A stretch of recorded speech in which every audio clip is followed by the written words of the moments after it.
Hi, this is गुलाब। अच्छा, हम देखेंगे एनसीईआरटी का solution chapter number 3 can be considered as point object. ये 3.1 3 का मतलब है चैप्टर नंबर 3। चैप्टर नंबर 3 के अंदर टोटल 27 एनसीईआरटी क्वेश्चन है जो हम एक एक करके सॉल्यूशन करेंगे। पहला क्वेश्चन है कि नीचे 4 ऑप्शन है, इनमें से किसको हम पॉइंट ऑब्जेक्ट कंसिडर कर सकते हैं। ठीक है, तो पहला क्या है, railway carries moving without jerk between 2 station. यानी कि अगर 2 स्टेशन का बीच में कोई रेलवे है, ट्रेन है, इन्होंने कैरीज कर रहा है, यानी कि ट्रेन मूव कर रहा है, ऐसा कंडीशन में क्या इसको पॉइंट मास हम कंसिडर कर सकता है। अच्छा, पॉइंट मास कंसिडर करने के लिए हमारे पास 2 है। क्या कंडीशन 2 है? पहला कंडीशन है, अगर किसी ऑब्जेक्ट को मैं दूर से ऑब्जर्व कर रहा हूँ, अगर यहाँ से मैं ऑब्जर्व कर रहा हूँ बहुत डिस्टेंस से, फॉर एग्जांपल जैसे हमें मून है, मून को हम बहुत दूर से हम ऑब्जर्व करते हैं, तो मून हम क्या है पॉइंट ऑब्जेक्ट कंसिडर कर सकते हैं। और दूसरा कंडीशन, अगर कोई ऑब्जेक्ट मोशन कर रहा है, ऑब्जेक्ट का साइज़ के हिसाब से जो डिस्टेंस ट्रैवल कर रहा है वो ट्रैवलिंग डिस्टेंस बहुत दूर है, लॉन्गर डिस्टेंस ट्रैवल कर रहा है, तो इस कंडीशन को भी हम पॉइंट ऑब्जेक्ट कंसिडर करेंगे। ठीक है, दोनों कंडीशन इंपॉर्टेंट है। एक तो दूर से हम ऑब्जर्व कर रहे हैं, दूसरा अगर ट्रैवलिंग रूट है वो ऑब्जेक्ट की साइज़ के हिसाब से अगर लॉन्गर है तो उसे कंडीशन, दोनों कंडीशन को याद रखना। तो पहले क्या बताया, रेलवे विदाउट जार्क, एक ही पॉइंट है, विदाउट जार्क में जा रहा है, इसका मतलब दोनों स्टेशन क्या है बहुत दूर है, लॉन्गर डिस्टेंस है, तो इसको हम पॉइंट मास कंसिडर करेंगे। सेकंड केस में एक साइकिलिंग हो रहा है smoothly on a circular track. अगर किसी सर्कुलर ट्रैक में स्मूथली तब हो सकता है जब ये सर्कुलर ट्रैक का रेडियस बहुत लंबा हो। अगर रेडियस लंबा है तो सर्कुलर ट्रैक का जो रूट ट्रैवल कर रहा है वो भी लंबा है, लॉन्गर डिस्टेंस है with respect to cycling. Question में दिया है साइकिलिंग कर रहा है एक बंदा, उसके ऊपर एक मंकी भी बैठा हुआ है, तो यानी कि मंकी कोई गिर नहीं रहा है, इसका ये मतलब है रेडियस बहुत ज़्यादा है। तो ऐसा कंडीशन में अगर ऑब्जेक्ट की रेस्पेक्ट में डिस्टेंस लॉन्गर है तो उसको हम कैसे मानेंगे, पॉइंट ऑब्जेक्ट मान सकते हैं, यानी कि सेकंड केस में पॉइंट ऑब्जेक्ट है, पॉइंट ऑब्जेक्ट कंसिडर कर सकते हैं। तीसरा नंबर है spinning cricket ball that turn sharply on hitting the ground. यानी कि एक बॉल है जो स्पिनिंग कर रहा है, मतलब इस प्रकार स्पिनिंग कर रहा है और ग्राउंड में आके हिट कर दिया, हिट करके फिर रिटर्न दूसरा रूट पकड़ लिया। तो ऐसा कंडीशन में क्या इसको पॉइंट मास हम कंसिडर कर सकते हैं। यहाँ पर जैसे लगा ये यहाँ रिफ्लेक्ट होगा किसके वजह से, फ्रिक्शन की वजह से, और फ्रिक्शन तभी पॉजिबल है। अगर मैं फ्रिक्शन को कंसिडर करूँ तो मास को कंसिडर करना है, अगर मास नहीं है तो फ्रिक्शन नहीं है, इसका मतलब इस केसेस में हमारा क्या है, पॉइंट ऑब्जेक्ट हम कंसिडर नहीं करेंगे। ठीक है, अभी आ जाता है चौथा condition, tumbling vehicle that slipped off the edge of table. हमारे पास कोई एक टेबल है, मान लेते हैं टेबल का पहिया है, तो यहाँ पर कोई बीकर रखा हुआ है, ये धीरे धीरे टम्बलिंग करके यहाँ पर इसे गिर गया है। ठीक है, इस प्रकार गिर गया है, तो जब गिर जाएगा किसके वजह से गिरेगा, पक्का इसके पास कोई वेट है, और वेट है मतलब मास है, और इस मास के वजह से ये गिर रहा है, तो इसको हम इस मास को हम पॉइंट मास कंसिडर नहीं कर सकते। ठीक है, तो इसलिए ऐसा, यानी कि फोर्थ कंडीशन में भी हम इसको पॉइंट मास कंसिडर नहीं करेंगे। जबकि कंपैरेटिवली इस दोनों का साइज छोटा है, लेकिन इस दोनों को हम पॉइंट मास कंसिडर नहीं कर रहा है, क्योंकि हमें जो कंडीशन है वो कंडीशन फुलफिल नहीं कर रहा है। यानी कि मोशन हो रहा है लॉन्गर डिस्टेंस पे, या हम ऑब्जर्व कर रहे हैं बहुत लॉन्ग डिस्टेंस से, दोनों कंडीशन का कोई भी कंडीशन इस दोनों में एप्लीकेबल नहीं है, इसलिए हम दोनों को पॉइंट मास कंसिडर नहीं करेंगे। अभी देखते हैं नेक्स्ट क्वेश्चन। क्वेश्चन नंबर 2 है, ए और 2 चिल्ड्रेन है, 2 बच्चा है, ए का घर है पी में और बी का घर है क्यू। क्यू मतलब डिस्टेंस, ए पोजीशन हो गया स्कूल, स्कूल का पोजीशन, यानी कि स्कूल से पी पोजीशन तक, ए पी में पहुंचते किसका घर पहुंच जाएगा, ए का, और क्यू में पहुंचते किसका घर पहुंच जाएगा, किसका हाउस है, होम है, बी का। यानी कि ए का होम है पी, बी का होम है क्यू, और स्कूल है यहाँ पर। इस प्रकार ग्राफ दिया हुआ, एक ग्राफ क्या है, डिस्प्लेसमेंट और टाइम का बीच में ग्राफ है। तो हमारे पास 7 ऑप्शन है, 5 ऑप्शन है, एक एक करके देखेंगे। पहला ऑप्शन में हमें पूछ रहा है कि दोनों में से किसका घर, किसका हाउस नज़दीक है स्कूल से, ए स्कूल का पोजीशन है। ठीक है, किसका नज़दीक है हम यहाँ से देखेंगे, यहाँ से P नज़दीक है, Q नज़दीक है, P, तो P का कौन है A, यानी कि A is closer, A closer than B। ठीक है, B नंबर में पूछ रहा है इस दोनों में से पहले स्कूल से स्टार्ट करता है, स्कूल से जाना पहले शुरू कौन करता है, जिसका टाइम कम होगा। देखो ये t इक्वल 0 टाइम में और ये t इक्वल कुछ टाइम होगा, मान लेते हैं t1, तो t1 इज़ ग्रेटर देन 0, तो पहले स्टार्ट कौन करता है A, और बाद में स्टार्ट कौन करता है B।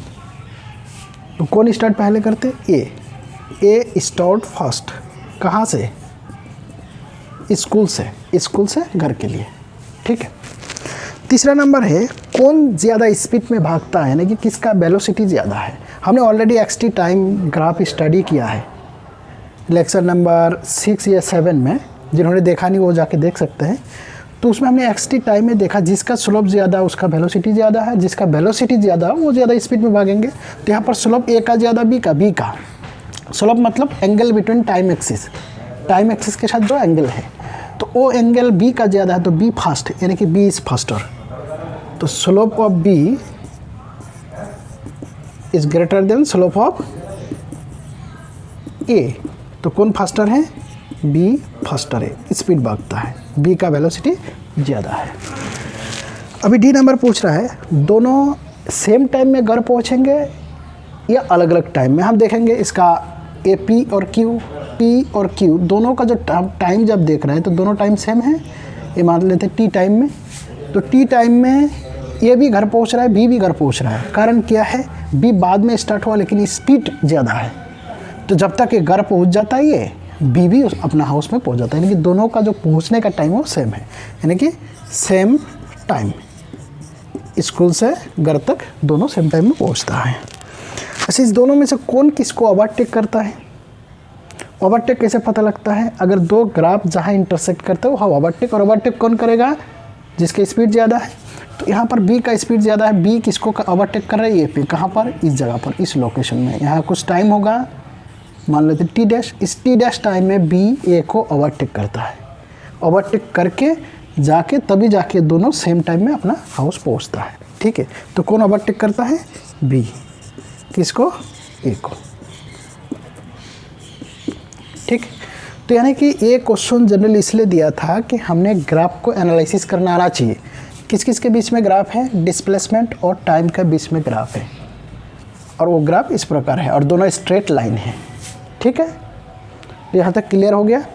चलो अभी देखते हैं नेक्स्ट क्वेश्चन। क्वेश्चन नंबर 3 है, एक लेडीज़ ऑफिस जाती है, डेली सुबह 9 बजे जाती है। 9 बजे कैसे जाती है, पैदल, और कितना स्पीड में जाती है, 5 किलोमीटर पर आवर। और उसका घर से लेके ऑफिस का जो डिस्टेंस है, distance office to home 2.5 kilometre. फिर वहाँ जाने के बाद 5 बजे तक ऑफिस में रुकती है। 5 बजे के बाद फिर रिटर्न आती है, लेकिन रिटर्न आने के टाइम ऑटो पकड़ती है। ऑटो का स्पीड ज़्यादा होगा और ऑटो का स्पीड 25 किलोमीटर पर आवर। तो यही चीज़ हमें डिस्प्लेसमेंट टाइम में प्लॉट करना है, ग्राफ बना के दिखाना है। तो हमने पहले पता करेंगे कि कितना समय लगता है जाने के लिए और कितना समय लगता है आने के लिए। ठीक, तब हमें क्या है पता चल जाएगा। ओके, तो अभी देखते हैं जाने के लिए टाइम। अगर ऑनवर्ड जर्नी का टाइम देखते हैं, ऑनवर्ड जर्नी टाइम इक्वल क्या है, distance by velocity, distance by speed है। तो इस केस में डिस्टेंस कितना है, जाने के लिए डिस्टेंस कितना, 2.5 किलोमीटर, क्योंकि दूरी घर से लेके ऑफिस तक का जो दूरी है 2.5 किलोमीटर है। जाने के लिए भी 2.5 किलोमीटर, आने के लिए भी 2.5 किलोमीटर, डिस्टेंस तो 2.5 किलोमीटर है।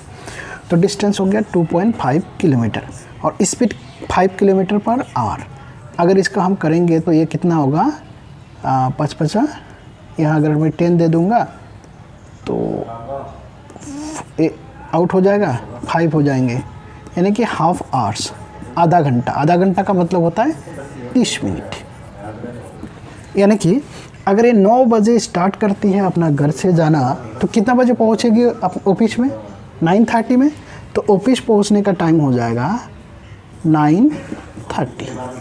स्टार्ट कर दिया 9 बजे घर से, 9 बजे कितना, 2.5 किलोमीटर 9:30 में पहुंच गए। 9:30 से लेकर 5 बजे तक ऑफिस में रुकेगी, फिर 5 बजे रिटर्न जर्नी करेगी। कैसे, ऑटो से, कितना, 25 किलोमीटर पर आवर। तो हम देखते हैं रिटर्न जर्नी का रिटर्न जर्नी के लिए टाइम, तो रिटर्न जर्नी के लिए टाइम डिस्टेंस सेम है, डिस्टेंस कितना 2.5, स्पीड कितना हो रहा है 25 किलोमीटर, तो इसको अगर करेंगे 1/10 इतना आवर्स, अगर इसको मैंने मिनट में कन्वर्ट कर दूंगा तो 860 से प्रोडक्ट हो जाएगा, यानी कि 60/10 6 मिनट।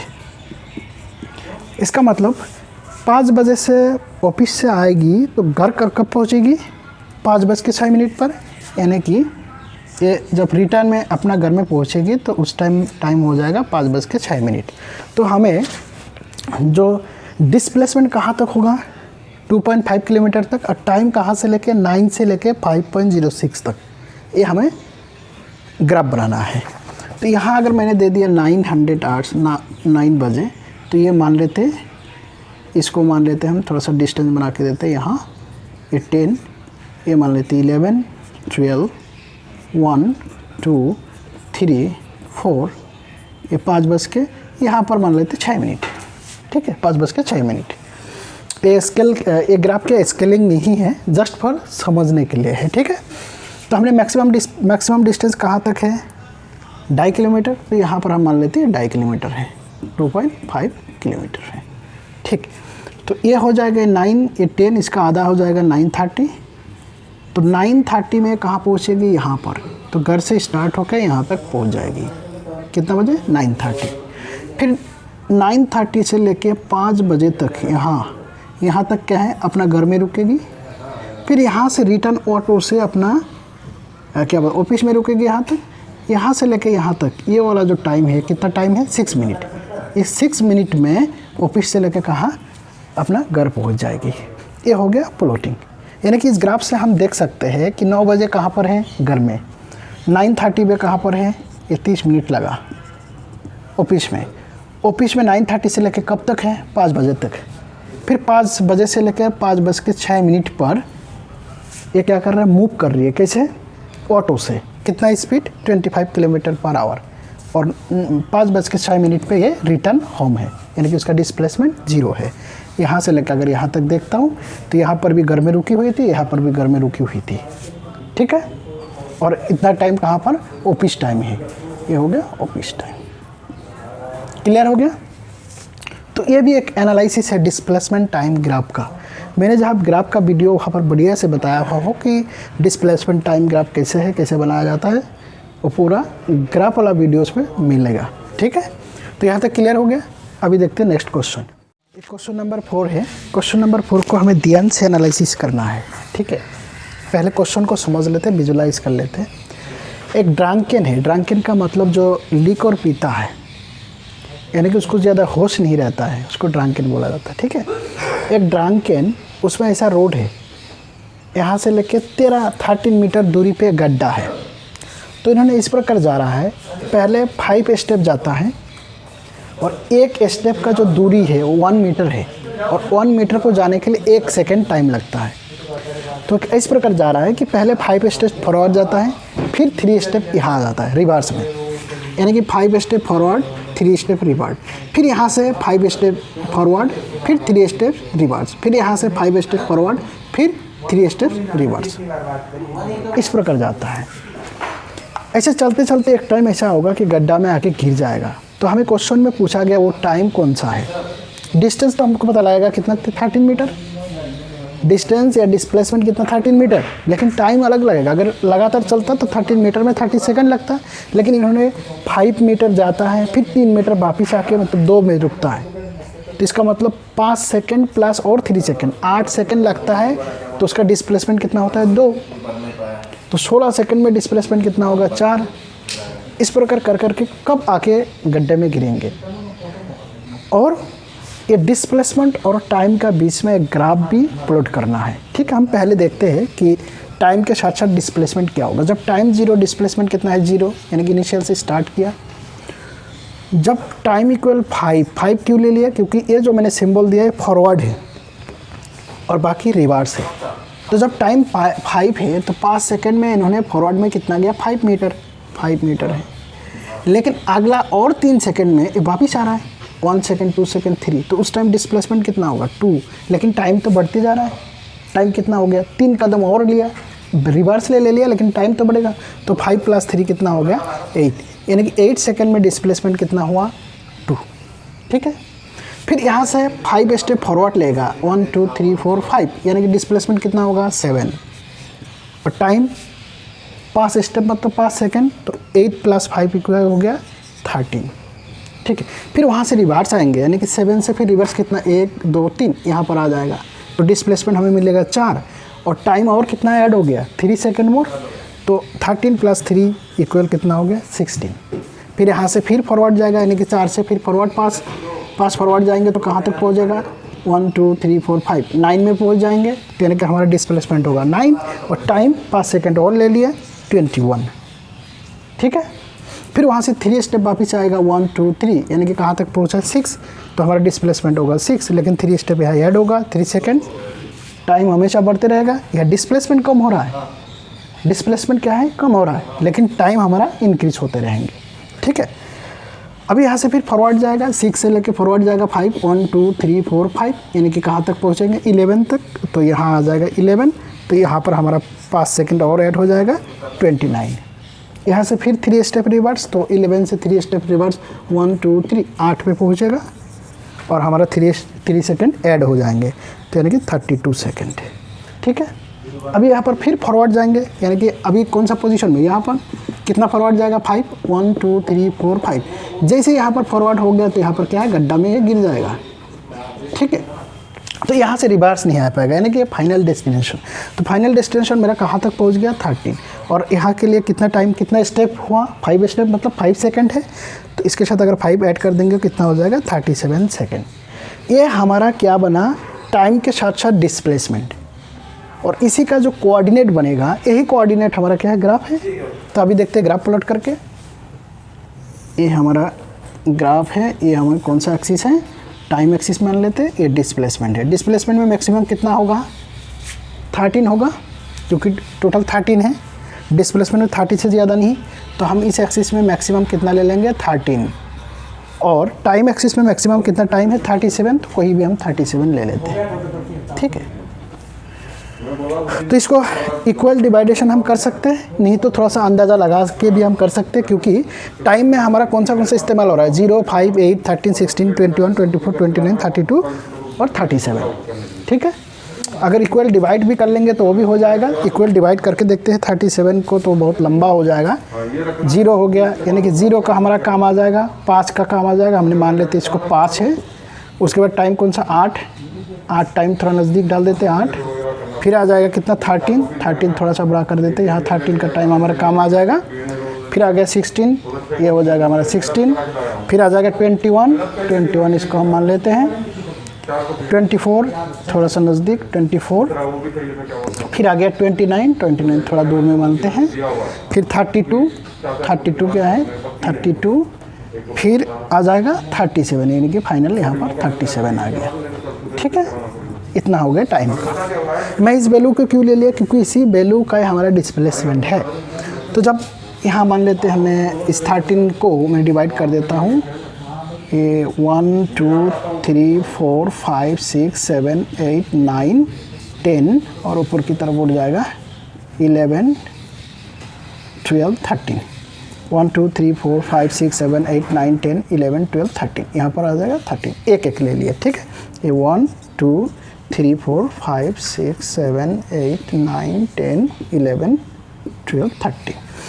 तो जब टाइम इक्वल 0 तो डिस्प्लेसमेंट कितना है 0, एक पॉइंट हमको मिल गया। दूसरा पॉइंट हम फॉरवर्ड की केस में देखेंगे और रिवर्स की केस में देखेंगे। तो फॉरवर्ड के केस में जब टाइम इक्वल 5 तो डिस्प्लेसमेंट कितना है टाइम 5 डिस्प्लेसमेंट 5, यानी कि इस पोजीशन, तो ये हमारा फॉरवर्ड यानी कि यहाँ से यहाँ तक मूव कर रहा है। ठीक है, दूसरा केस जब टाइम इक्वल 8 है डिस्प्लेसमेंट 2 है, यानी कि टाइम जब 8 है डिस्प्लेसमेंट कितना है, ये वाला, तो ये हो गया हमारा रिवर्स। क्लियर हो गया। तीसरा केस क्या है, टाइम जब 13 डिस्प्लेसमेंट कितना है 7 है, यानी कि टाइम जब 13 है डिस्प्लेसमेंट 7 है, 7 ए हो गया, और टाइम 13 ए वाला पोजीशन है। ठीक, तो ये कौन सा है फॉरवर्ड हो गया। जब टाइम इक्वल 16, टाइम 16 डिस्प्लेसमेंट 4 है, 4 मतलब यहाँ पर आए, यानी कि टाइम 16 और ये यहाँ इस जगह पर, ये कौन सा है रिवर्स है। क्लियर हो गया। जब टाइम 21 डिस्प्लेसमेंट 9 है तो टाइम 21 हो गया, डिस्प्लेसमेंट 9, ये 21 का 9 यहाँ कोई ये अगर कर लेंगे तो ये हो गया 9, ये कौन सा है, फॉरवर्ड। फिर ये हो गया रिवर्स, टाइम जब 24 डिस्प्लेसमेंट 6 है तो टाइम 24 ये वाला और डिस्प्लेसमेंट 6 कहाँ पर है, इस जगह पर, ये हो गया यहाँ, तो इस जगह पर आ जाएगा हमारा ये हो गया कौन सा, टाइम 24 और डिस्प्लेसमेंट हमारा 6 मिला, यानी कि टाइम 24 डिस्प्लेसमेंट 6। क्लियर हो गया यहाँ तक। उसके बाद जब टाइम 29 है तो डिस्प्लेसमेंट हमारा कितना है, 11 है, तो टाइम 29 देख लो ये, और डिस्प्लेसमेंट 11 आ जाएगा, 11 यहाँ आ जाएगा कोई ये यानी कि ए वाला पोजीशन। ठीक है, ये स्केल नहीं है, थोड़ा इधर उधर है, सिर्फ जस्ट पर समझने के लिए है। तो टाइम 29 हमारा डिस्प्लेसमेंट हो गया 11। अभी हमारे पास टाइम कौन सा है, 32 डिस्प्लेसमेंट 8 है, तो टाइम हो गया 32 और डिस्प्लेसमेंट 8 बोले तो ये वाला 8 है, और टाइम कितना है 32, तो ये वाला पोजीशन ये हो गया रिवर्स वाला। और लास्ट केस, फाइनल केस है, टाइम हमारा जब 37 है तो डिस्प्लेसमेंट कितना है, 13 है, तो ये 37 है और डिस्प्लेसमेंट 13 मतलब लास्ट, यहाँ जाके और कोई नहीं जा सकता क्योंकि यहाँ पर हमारा क्या है, पीठ से, और यहीं पर गिर जाएंगे। तो ये हो गया हमारा डिस्प्लेसमेंट और टाइम का बीच में ग्राफ है। किसके लिए, ये जो ड्रांकेन इस रूट में जा रहा है, 5 स्टेप अहेड जाता है, फिर 3 स्टेप बैकवर्ड होता है, फिर फॉरवर्ड, फिर बैकवर्ड, इसके लिए ये वाला ग्राफ है। क्लियर हो गया। तो इस प्रकार हम ग्राफ बना सकते हैं। कोई भी अगर ग्राफ बनाना होता है तो 2 एक्सिस रहता है, एक्स और वाई। एक्स और वाई का वैल्यू, यानी कि एक्स का वैल्यू के हिसाब से वाई का रेस्पेक्टिव वैल्यू कितना होगा, वो जैसे ही मिल जाता है तो हमने आराम से कोऑर्डिनेट बना सकते हैं। अगर किसी का कोऑर्डिनेट हम लिखना चाहता हूँ तो इसका कोऑर्डिनेट क्या होगा, एक्स का वैल्यू पहले लिखा जाता है, तो इसमें एक्स का वैल्यू क्या है, 8 है, और वाई का वैल्यू बाद में, वाई का वैल्यू क्या है, 2 है। एक्स एक्सिस में हमने क्या ले लिया, टाइम, वाई एक्सिस में हमने क्या ले लिया, डिस्प्लेसमेंट। तो यहाँ से हमें पता चल जाएगा कि 8 सेकंड में कितना दूर तय किया, हाउ मेनी डिस्प्लेसमेंट, 2 मीटर। ठीक है, इस प्रकार हम हर एक का कोऑर्डिनेट भी लिख सकते हैं। क्लियर हो गया। तो हम इस प्रकार बना सकते हैं। ये भी एक एनालिसिस है डिस्प्लेसमेंट और टाइम के बीच में ग्राफ का, और साथ साथ में ये निकालने का तरीका। तो कब गड्ढा में गिर जाएंगे, पीट्स में कब गिरेंगे, 37 सेकेंड में। ठीक है, तो अभी देखते हैं नेक्स्ट क्वेश्चन। क्वेश्चन नंबर 5 है। क्वेश्चन नंबर 5 में एक जेट विमान एक फॉरवर्ड 500 किलोमीटर स्पीड में जा रहा है, और उसका स्मोक यहाँ पर जो बंदा ऑब्जर्व कर रहा है यहाँ से बैठ के, इस बंदा के लिए जो इसका स्मोक का जो स्पीड है वो है 1500 किलोमीटर पर आवर। तो पूछा जा रहा है कि अगर ग्राउंड से कोई ऑब्जर्व करे तो उसके लिए इस स्मोक का वेलोसिटी कितना होगा, यानी कि velocity of smoke with respect to ground. ठीक है, क्या क्या दिया हुआ है, velocity of jet with respect to ground. इस बंदा जब इसको देख रहा है तो 500 किलोमीटर पर आवर रफ्तार से राइट की तरफ जा रहा है। यहाँ से बैठ के जो बंदा देख रहा है, यानी कि with respect to jet, smoke का जो वेलोसिटी है वो कितना है, 1500 किलोमीटर पर आवर। अच्छा, यहाँ पर राइट साइड में कौन जा रहा है, जो भी राइट साइड में जाता है, मैंने लेक्चर नंबर 12 में रिलेटिव वेलोसिटी का बताया हुआ, ये रिलेटिव वेलोसिटी से है, उसमें एग्जाम्पल भी दिया हुआ है। इससे में एग्जाम्पल है, जिन्होंने देखा नहीं रिलेटिव वेलोसिटी का तो लेक्चर नंबर 12 में जाके ज़रूर देखना। हमारा एनसीईआरटी सॉल्यूशन में 3-4 क्वेश्चन ऐसा आएगा जो रिलेटिव वेलोसिटी से है, इसलिए रिलेटिव वेलोसिटी जब तक पता नहीं चलेगा तो ये कैसे होता है हमें पता नहीं चलेंगे। ठीक है, तो velocity of jet with respect to ground में 500 किलोमीटर, राइट की तरफ, जो भी राइट की तरफ होता है वो प्लस साइन होता है, जो लेफ्ट की तरफ होता है माइनस साइन। यहाँ पर माइनस क्यों आएगा, क्योंकि ये लेफ्ट की जो स्मोक है, स्मोक का वेलोसिटी, स्मोक किस तरफ जाता है, पीछे की तरफ, प्लेन क्या है, राइट की तरफ जा रहा है। और किसके रेस्पेक्ट में, जेट के रेस्पेक्ट में। इस velocity of smoke with respect to jet, यानी कि जेट में बैठने वाला जो ऑब्जर्वर है उसको लग रहा है 1500 किलोमीटर पर आवर रफ्तार से पीछे की तरफ जा रहा है। तो पूछा जा रहा है अगर ग्राउंड से कोई ऑब्जर्व करे तो इस स्मोक का स्पीड कितना होगा। इसके लिए सबसे बढ़िया फार्मूला हमारे पास, velocity of smoke with respect to jet equal velocity of smoke with respect to ground minus velocity of jet with respect to ground. तो इसका वेलोसिटी कितना दिया हुआ है, -1500, तो -1500 हम लिख देंगे। हमको निकालना है कि ये वाला, तो इसको यहाँ रख देते हैं, और ये क्या है, +500। ठीक है, जनरली हम ग्राउंड क्या है लिखते नहीं हैं, अगर कुछ भी नहीं दिया हुआ इसका मतलब क्या है, ग्राउंड की रेस्पेक्ट। ठीक है, तो ए इस तरफ आ जाएगा, कितना हो जाएगा, तो ये प्लस हो जाएंगे, तो plus 500 minus 1500 minus 1000 equal b s. यानी कि ग्राउंड से अगर इस स्मोक को देखता है तो उसको लगेगा 1000 किलोमीटर पर स्पीड में लेफ्ट की तरफ जा रहा है। माइनस का मतलब क्या है, लेफ्ट की तरफ है। ठीक है, हम कर लेंगे, यानी कि velocity of smoke with respect to ground equal 1000 kilometre per hour, और माइनस क्या डायरेक्शन बता रहा है, ऑपोजिट टू द प्लेन, यानी कि लेफ्ट की तरफ।